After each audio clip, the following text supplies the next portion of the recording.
Okay, what we're going to cover here today is sort of a follow-up to our previous video where we showed a 110 Xi3 Plus that was in a little bit better shape and had been serviced. This unit has been brought in for service, and you'll get to see some examples of some things that need to be maintained on a Zebra printer.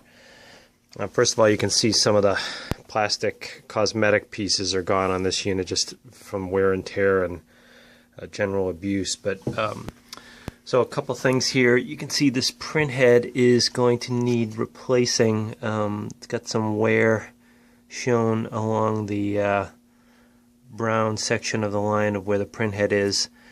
So that unit's going to eventually, that printhead has to be replaced here very shortly. You can see this strip plate here has all the dents on it from times where this printhead was, kind of left in this position and forced and, against the pressure feet, causing it to get a little bit dinged up and dented. So that, although that's really not going to affect the performance, that plate can cause the ribbon to kind of get wrinkled if it's not aligned perfectly straight.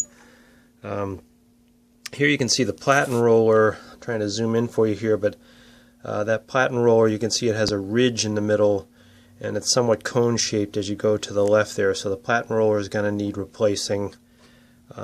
These printers from this particular client, they'll print like 30,000 labels a day on these, so they're doing a pretty high volume. So this shows you kind of what can happen to a Zebra printer that gets used quite a bit. But again, this is normal wear, very heavy-duty application.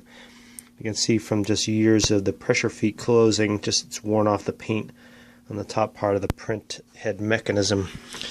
And here you can see, like, this is the kind of thing that can come off the core.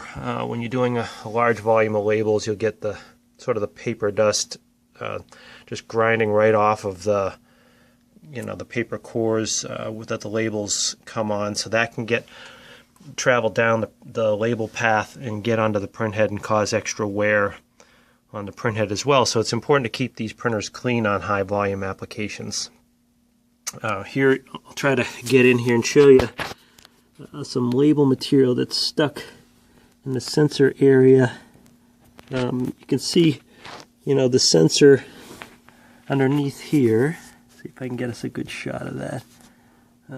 The bottom half of the label sensor is shown right.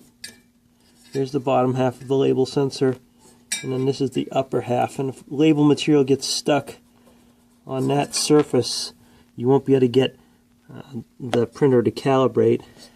You can see here there's places where labels have stuck to the printer